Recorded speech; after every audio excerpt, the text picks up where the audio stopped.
We now join programming in progress. It's not unique to the military. But when you live in that world, you have commanders who, their promotion and their next assignment is based on how fast they spend their money. It's not really on how well they spend their money. And that's from the lowest level commander all the way to the top. And so, we would find ourselves like buying more printers that we didn't need, buying more office furniture. And so that's what you see at kind of a lower level. But then it just gets exacerbated as you get to much higher levels when it comes to like research and development and weapon systems and things like that. And so it's just this vicious cycle of, poor budgeting and then poor spending and a system that is not built to even be able to spend things the appropriate way anyway. And that's how you end up getting like, how did we spend $700 on a wrench and however much, $2,000 on a toilet seat, right? Right. So it's literally built that way. And you can't necessarily, put it all just on the Pentagon. I mean, Congress is just as much of a part of it as the Pentagon is. Yeah. I mean, when was the last time we had a budget out of Congress? I mean, I want to say Bill Clinton. Does anybody know? 90s? I mean, a real budget, not just a continuing resolution to kick the can down the road. I don't think we had a budget in years. Decades. I couldn't tell you with that. Yeah. But I mean, the problem is we just continue to get big, government bureaucracy gets bigger and bigger, which makes things less efficient, which costs more money. And it's money that's just being thrown down the drain. Because again, you're growing for the sake of growing. And you never see a retraction in government. There's never shrinking in government. I mean, hell, you can't get fired in the government. You've got to do the most vile things ever. And in most cases, they'll still promote you for it. So you've got significant problems there. But this spending stuff is absolutely insane. There was one night I'm over in Afghanistan and I get called in. It's after dinner. I get called in by the chief of my unit, and I'm with the agency at the time. And get called in and was told I had to spend $1 million because it's use it or lose it season, and you got to spend it or we're gonna lose our budget next year. Like, okay, cool. What's the time frame?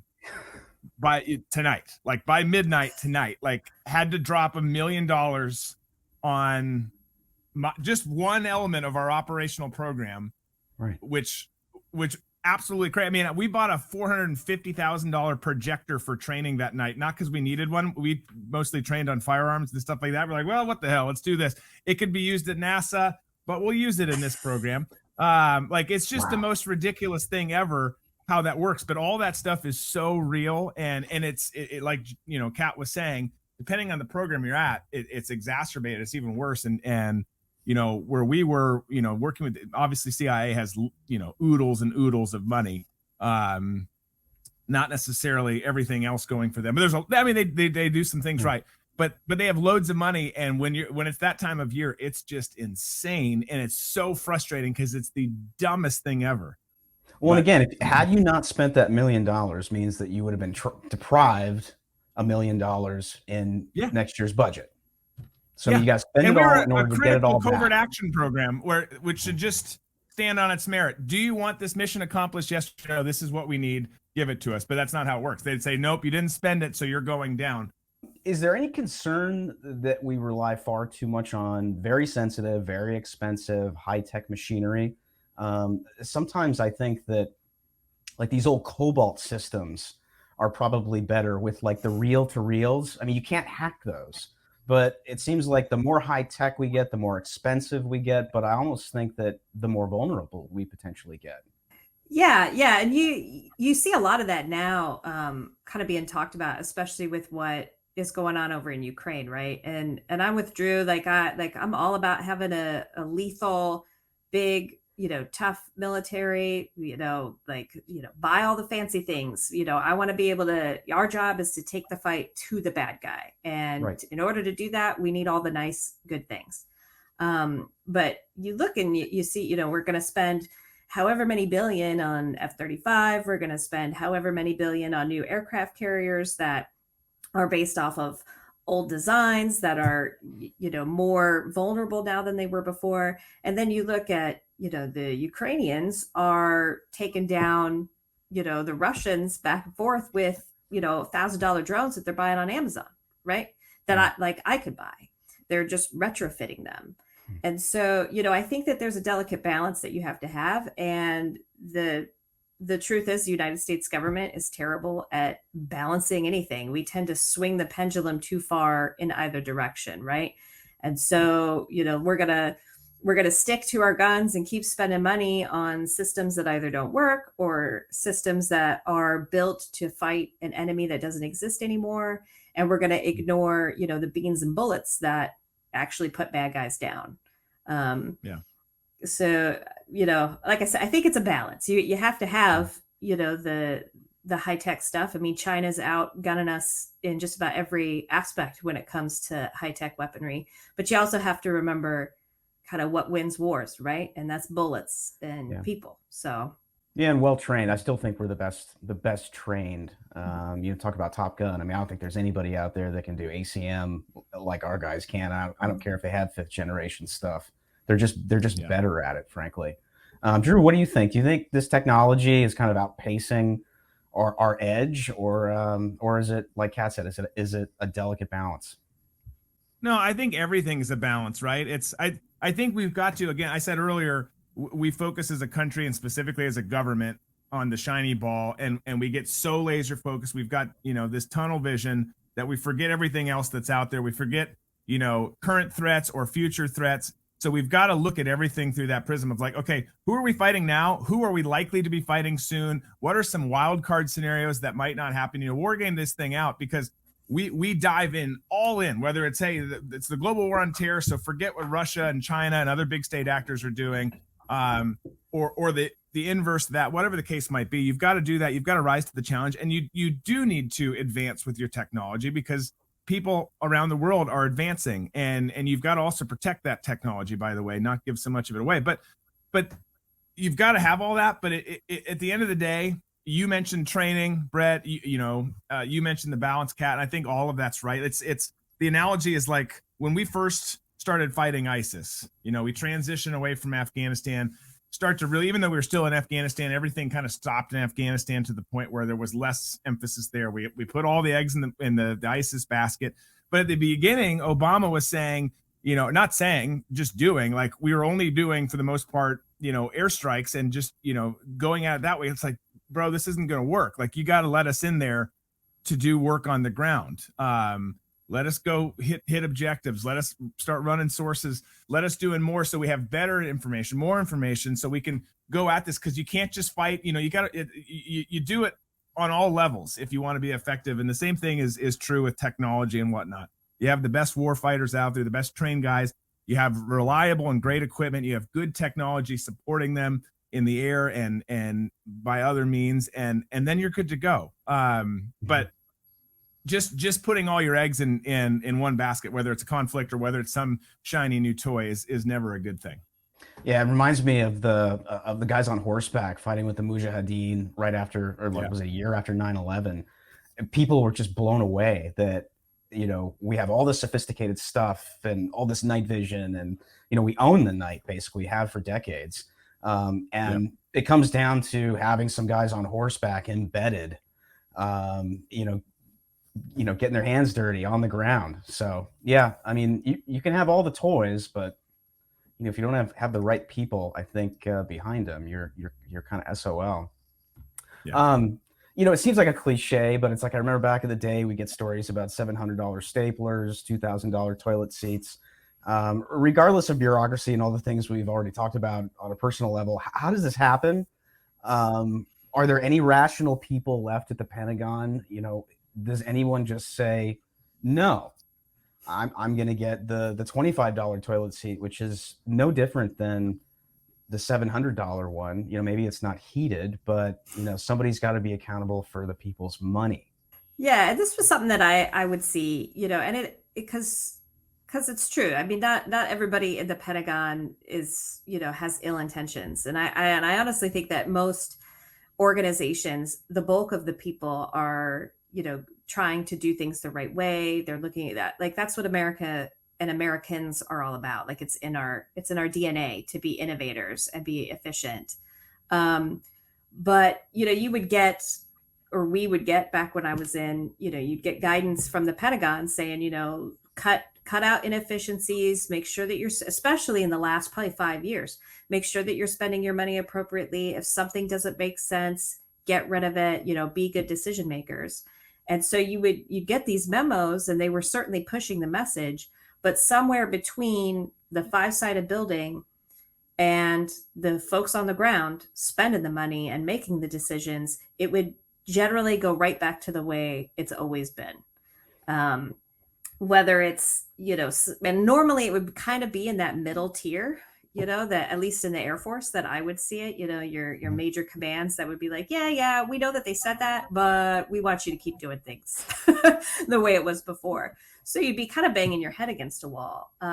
But you'd also see, kind of to touch a little bit back on what we were talking about, I think one of the biggest issues that we have is we have not modernized how we acquire the systems and the things that we need, especially for the military. Like our acquisition system is it's just like it's Christmas, right? So it's like when you try and take out your Christmas lights and it's just a big ball of chaos and mess.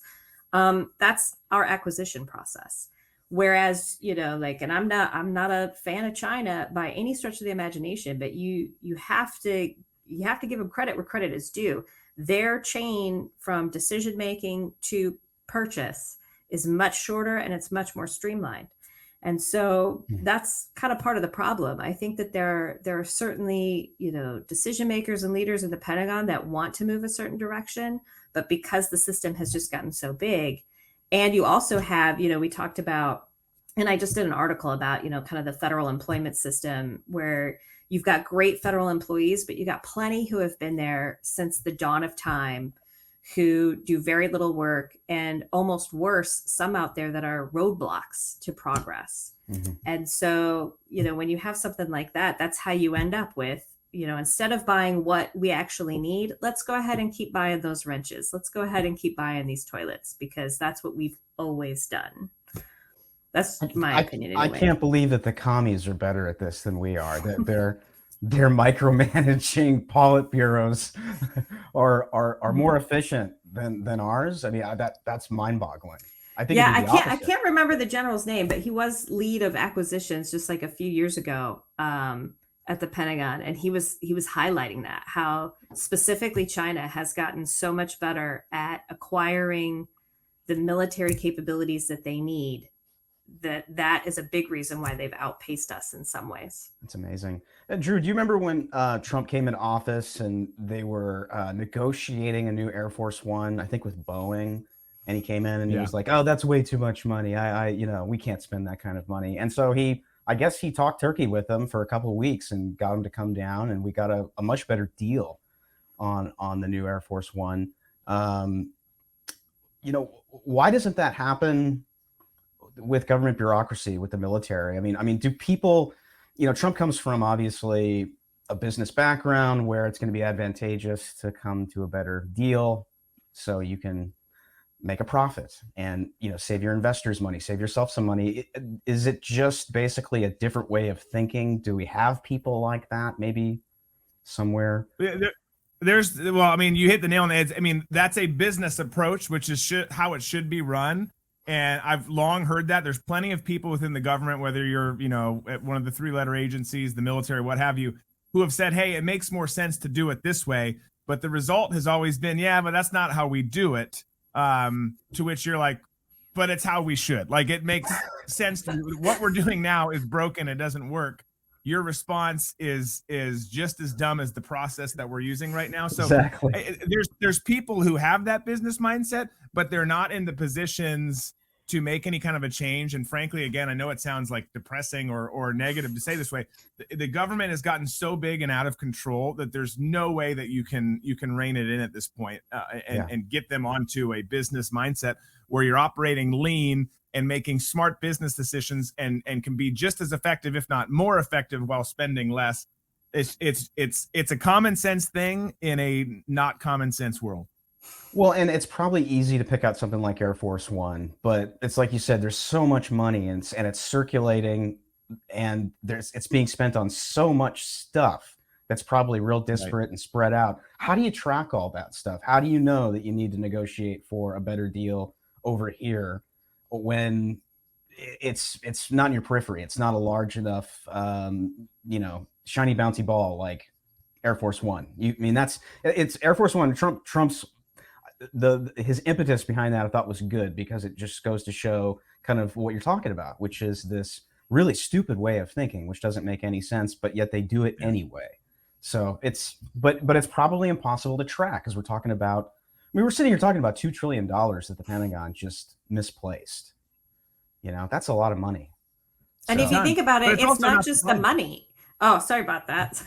No, I was gonna say it's not even just the money. So that $2 trillion that they can't account for, that's money, that's assets, that's physical stuff. So when the Pentagon gets audited, it's not just like their books that gets audited. It's equipment, it's personnel, it's everything from street signs to bullets to planes to dollars. So when you think about it that way, I think it's even scarier. I mean, it's awful to not know where $2 trillion are, but how terrible is it to not know where $2 trillion worth of military stuff That's a good point. Right? Like, I don't Is know. any of that Scary. left over from what we left in Afghanistan? We left like 85 billion Probably. worth of stuff over there. So I mean, tack that onto the $2 trillion. I don't know. It's insane. What do you think, Drew? I mean, $2 trillion. It's Of not assets. surprising of asset. Yeah, I mean, when you see the system function, right down to the individual level. Here's your gear, and you get issued. We'd get issued all sorts of gear for different units I was in, and a lot of it's really expensive. And there's some stuff that would be accountable, like sign off in the serial number. You're signing off on this, that, and the other. And then there's other stuff that just wasn't, and it didn't mean it wasn't expensive. And people would return it, some people wouldn't return it, but all of it was supposed to be. So like the amount of stuff that's done that way. And then on our side, you're buying this, whether it's for us or for a host nation force that we're training and operating with, you're buying stuff for that. Like, you see it, it's like, hey, make sure you keep track of that. And like, no one really does. Like, there's some people who do, but it's so big.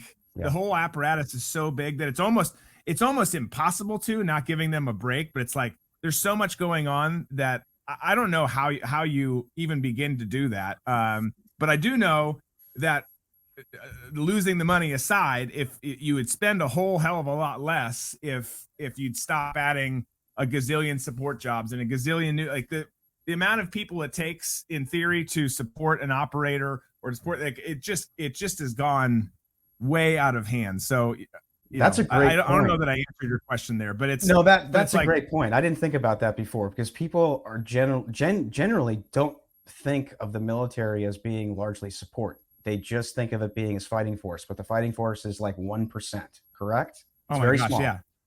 So the rest is all support. And, you're talking about, kind of like the old joke of like the government, don't make a federal case out of it. It used to be a saying back in the 80s. And that was all about, you'd see like, 40 supervisors standing around watching one guy do a bunch of work. And I never thought of it that way. They keep adding people, and they do.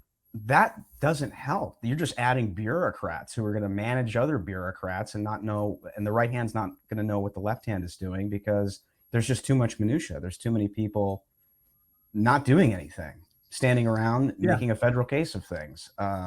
That's dangerous. I mean, that doesn't seem like fiscally or just from the standpoint of being prepared, military readiness. Well, again, once those people are in place, the government does not fire people. So like, again, it can happen, but like you've got to like I think it's like murder 25 people now is the limit. Like you can murder 24, you're good.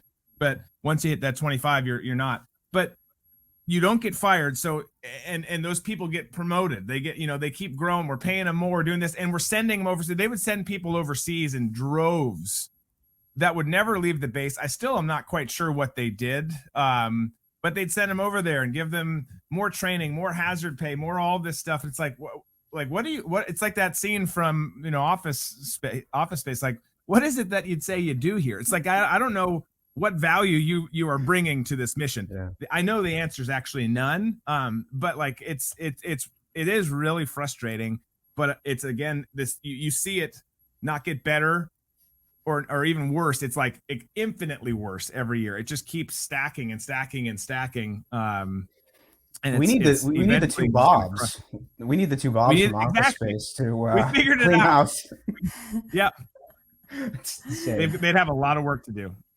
I think about this as just being kind of the nature of bureaucracy. It's not good. It's not bad. It just is. You know, Yeah. Rush used to say a tiger is a tiger. You can't change its stripes. And that's sort of the way bureaucracy is. And I just think you either let it, you let it get out of control and unwieldy, and it gets, by allowing it to get big, or you keep it small so you can manage this stuff. And it's like you guys are talking about $2 trillion here of, cash and assets. I don't know how you keep track of that, let alone the rest of the 40% of that they do know what's going on as far as what they're spending. So it just seems like it's just typical bureaucracy, which is, it's become an employment farm for people who probably ought to be digging ditches more than likely. Yeah. And that's what's, I did an article on just kind of comparing, Elon Musk comes into Twitter and slashes Twitter in half. What would it be like if we slashed the government in half, right? Whether it's military or, any number of federal agencies that, just keep adding more programs. And it's really, I saw it in the DoD every single year. The NDAA would have, some group of congressmen or whatever would have good idea fairies, and like, boom, there'd be new projects and programs and that have to be implemented by a certain time. And then you have to hire people at a certain time. And it's like I said in my article, everybody's got a chief of staff, a deputy chief of staff, a secretary, and an executive assistant. And, when President Trump was in, one of my favorite things that he wanted to do, which is probably one of the more boring things, was transition like 50,000 federal employees to at-will employment. Because, once there's kind of this saying, and when I retired 2 years ago, it was like, oh, you want to get a federal job? You definitely want to get a federal job. It's really hard to get, but once you get it, you've got it for life. Mm-hmm. And there's all these protections. It's just like what Drew was saying. You can't fire a federal employee. And, when you look at, whether it's waste with money, waste with programs, or waste with employment, like that's what we've gotten good at in the government. And then, rewarding that waste and rewarding the people that perpetuate it. Yeah, exactly. And Drew's right. Like, you kind of have to somewhat give the DoD a little bit of a pass on the audit, because I remember being a young airman, and I was what was called an equipment custodian. So it was my job to know where all of the equipment for my unit was. But sure enough, the guy before me and the guy before them and the guy before them didn't, weren't able to, or lost things and paperwork wasn't done. So you would inherit these equipment custodians, these young 21, 22-year-olds inherit already lost books. And then on top of that, they're asked to do more with less. And they're probably dealing with, at least half of probably their civilian counterparts that are doing kind of bare minimum, and a government that's still wanting you to keep churning. And so the last thing you're really worried about is where the 5 scanners are that are on your books, but you can't find, right? So it's just a system that's kind of built to fail in that regard. Yeah, I agree. It also seems like, Drew, when you're talking about you had 24 hours to spend $1 million, it seems like the system feeds on itself. That kind of behavior brings in probably, the kind of people you don't want, because it's just sort of bad behavior enabling bad behavior. And it's just this vicious cycle that you never really get out of. So you just accept it as the game and you play the game. I think there's a lot of that as well. 100%. No, you absolutely. I mean, it is what it is. One, you're not going to change it. So it's a crappy way to feel, but it's like, okay, just can't focus on this. Let's check this box, move on, so we can get back to focusing on the mission, which is what we do care about. And that's, Yeah, I mean, you got to prioritize where you spend your time, and some of these battles are probably not worth fighting, because there's no way that guys like you can change the senior bureaucracy and stuff like that. So it's just like, screw it, spend $1 million. So I'd love to spend $1 million. That's like Brewster's Millions. Didn't he have like a week to spend $1 million or something like that? It's a great More movie. than 7 hours. Yeah. Yeah, 7 hours, dude. That's nuts. That is nuts. Unbelievable. Fun stuff. Sadly, we're out of time. Why don't you guys give everyone your social media coordinates? Kat, you can go first so they know where to find you and your work. Yeah, you can find my articles on thepoliticalinsider.com, and you can find me on Twitter at Mohawk Moderate. If you search at Drew Berquist on most all the platforms, you'll find me. Just look for this ugly grill right here. And then if you go to rumble.com/Drew Berquist, you can see the show there. You can go to YouTube, which is our biggest audience, but we don't share it there anymore. But there is good stuff coming there that's unrelated to the current show. So go check it out, I guess. And why don't you share anything there anymore? Oh, they hate America. They hate people. Like we used to do about 1 to 2 million views a week. And then 1 month prior to the 2020 election, they just, I guess, turned the faucet off. So it's been a challenge for sure, but we're still keeping the channel as much as I hate those guys, because there's some good that can come out of it. We've got employees to pay. So no, it's the same here. I mean, I have literally videos that I can't put up there because they'll just be struck. You talk about certain vaccines and you're bound to get into trouble. So you have like Rumble exclusives at this point, I wish Elon would buy YouTube, because I would literally do anything for him. I don't know what that looks like. Maybe I'm getting a little bit too deep there, but literally, you name it, I'll do it. Please. It's interesting watching this. I can't tell if he's being red pilled or not. I think it's more of just kind of coming to the conclusion as you get older and just common sense starting to come in that what's been going on is not healthy. This one-sided, kind of media. But I wouldn't care if he bought YouTube or just invested in Rumble. I still think Rumble's fantastic. It just needs more. It needs foot traffic, the same kind of foot traffic that YouTube has. So shows like ours and yours can get more eyeballs on it. But either way, it's good stuff. So I'm happy with what Elon's doing. I actually sprung for the $8 yesterday. It's taken like 24 hours or more to get verified, but all of us have been shadow banned or throttled in some way, shape, or form. And I just thought to myself, I'm gonna spend this in order to try and overcome that, even though I don't think it's possible.